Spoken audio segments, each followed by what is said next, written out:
¿Sabías que Cuba es uno de los pocos países donde el socialismo ha sobrevivido a la caída de la Unión Soviética? Aunque hoy muchos intentan huir en balsas, no siempre fue así. En este video, vamos a explorar la fascinante y controvertida historia de Cuba, desde sus raíces indígenas hasta los desafíos modernos. No te lo pierdas, quédate hasta el final y suscríbete para más contenido interesante. En la antigüedad, Cuba fue habitada principalmente por tres grupos indígenas: los taínos, los siboneyes y los guanahatabeyes, cada uno con características étnicas, lingüísticas y religiosas distintas. Estos pueblos llegaron en 5 migraciones, la primera desde el Golfo de México, la segunda desde Centro y Sudamérica, la tercera desde Florida y el Valle del Mississippi, la cuarta desde las Antillas y la quinta y última desde las costas de Venezuela. Aparentemente estos grupos vivían en paz y se dedicaban a la caza, la recolección y la alfarería, por lo que no hubo necesidad de desarrollar grandes tecnologías bélicas. El 27 de octubre de 1492, Cristóbal Colón llegaría a la isla de Cuba, siendo el primer europeo en pisar la isla y la bautizó con el nombre de Juana. Sin embargo, la conquista de Cuba no comenzaría hasta 2 décadas después bajo el mando de Diego Velázquez de Cuéllar, representante de la corona española que ya se había asentado en la isla La Española y que se convertiría en el primer gobernador. Como te imaginarás, la resistencia indígena no fue difícil de sofocar. Esta estuvo encabezada por el cacique taíno Hatuey, quien en realidad provenía de la isla La Española. Tras su derrota fue quemado vivo en Baracoa en 1512. A Hatuey se le conoce como el primer rebelde de América. Velázquez de Cuéllar fundaría las 7 primeras ciudades de la isla: Baracoa en 1512, Bayamo en 1513, Trinidad, Camagüey y Santi Espíritu en 1514, y La Habana y Santiago de Cuba en 1515. En una primera instancia, Cuba sería parte del Virreinato de Nueva España, el primer virreinato establecido en 1511 del cual Cristóbal Colón sería virrey.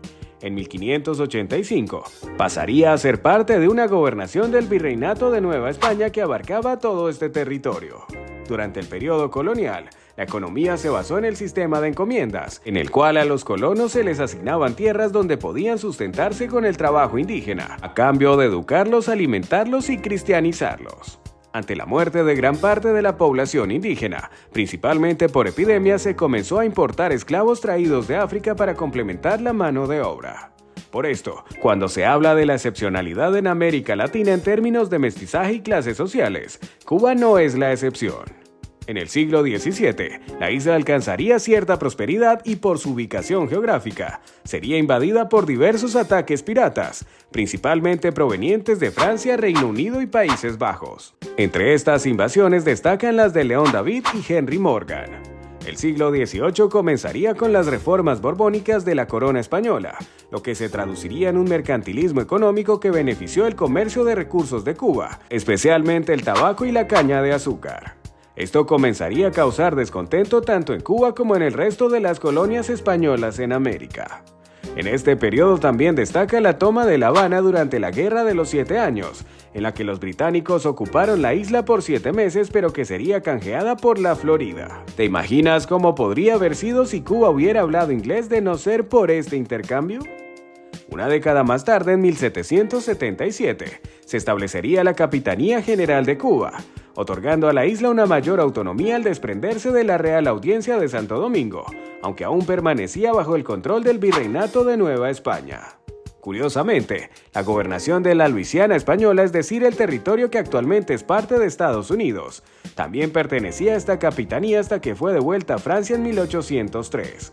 Así que, técnicamente, Estados Unidos fue una dependencia de Cuba. Bueno, es solo una broma. Hacia 1810, diversas dependencias de España comenzaron a independizarse, y para 1825 todos los países continentales habían logrado su independencia, dejando a las islas un tanto relegadas. Sin embargo, empezaron a surgir pensadores que promovían la ideología independentista, como el padre Félix Varela Morales, quien moriría en el exilio. Antes de continuar, si te está gustando este video no olvides dejar un like. Estas ideas no se materializaron hasta 1868 con el Grito de Yara, liderado por Carlos Manuel de Céspedes, redactor del Manifiesto de la Junta Revolucionaria, donde se exigía la independencia de Cuba y la abolición de la esclavitud. Esto marcó el inicio de la Guerra de los 10 años, una de las guerras independentistas más sangrientas, con más de 6.000 muertos que culminó con el Pacto de Sanjón, donde España consiguió una victoria que impidió la independencia cubana. Esta guerra fue seguida por la Guerra Chiquita, en la que los cubanos bajo el mando de Calixto García fueron nuevamente derrotados. Luego vino el periodo conocido como Tregua Fecunda, durante el cual España abolió la esclavitud en un intento de apaciguar las revueltas, aunque no fue suficiente, pues los rebeldes cubanos continuaron organizándose mejor, mientras las inversiones estadounidenses en la isla aumentaban, ganando así un gran aliado. La Tercera Guerra por la Independencia cubana estalló en 1895 y coincidió con la Guerra Hispano-Estadounidense que permitió a los cubanos vencer a España. La independencia no fue total, ya que Estados Unidos ocupó militarmente la isla hasta 1902 y luego nuevamente entre 1906 y 1909. Durante este periodo, reinó la inestabilidad política y la desigualdad. Machado ascendió al poder en 1925, instauró un régimen dictatorial y atentó contra la libertad de expresión.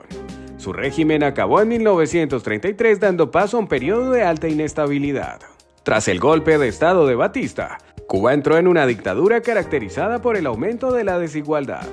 La Revolución cubana, liderada por Fidel Castro, triunfó en 1959. Cuba se acercó a la Unión Soviética, lo que provocó el bloqueo económico de Estados Unidos. Con el apoyo soviético, Cuba se convirtió en una economía subsidiada, pero también envió tropas a conflictos de la Guerra Fría. El socialismo redujo la pobreza y la desigualdad, pero trajo represión, aislamiento y falta de oportunidades. Tras la caída de la URSS, Cuba entró en el periodo especial. La Guerra Fría había concluido, pero el régimen de Castro se negaba a abandonar el sistema socialista, a diferencia del resto de los países del este. Ante esto, el bloqueo económico de Estados Unidos seguiría vigente, y el hambre y la miseria se agudizarían. Debido a esta crisis, se intensificaría la huida de los famosos balseros quienes en búsqueda de una vida digna se aventuraban en frágiles embarcaciones. Muchos murieron ahogados, otros fueron devorados por tiburones y los que lograron sobrevivir se unirían a la disidencia cubana. Al entrar en el siglo XXI, la economía mejoraría progresivamente gracias a la inclusión del turismo, que había sido sumamente limitado y se seguiría abriendo poco a poco al mundo. En 2008, Fidel Castro sería relevado por su hermano Raúl, quien también había participado en la revolución. Durante su mandato se produciría un hecho histórico. En 2015, se reabrirían las misiones diplomáticas entre Estados Unidos y Cuba después de décadas de enemistad. Si bien las relaciones entre ambos países no son las mejores, esto ha sido un primer paso. Ahora, bajo la gestión del actual presidente Miguel Díaz-Canel, Cuba sigue reintegrándose al mundo. ¿Y tú qué opinas? ¿La revolución cubana ha sido un fracaso como muchos piensan? ¿O es un modelo que falló por las circunstancias? Déjanos tu comentario en la parte de abajo y no olvides suscribirte y activar la campana de notificaciones para encontrar mucho más contenido de muchos lugares alrededor de nuestro planeta solo en este canal. Nos vemos en una próxima ocasión.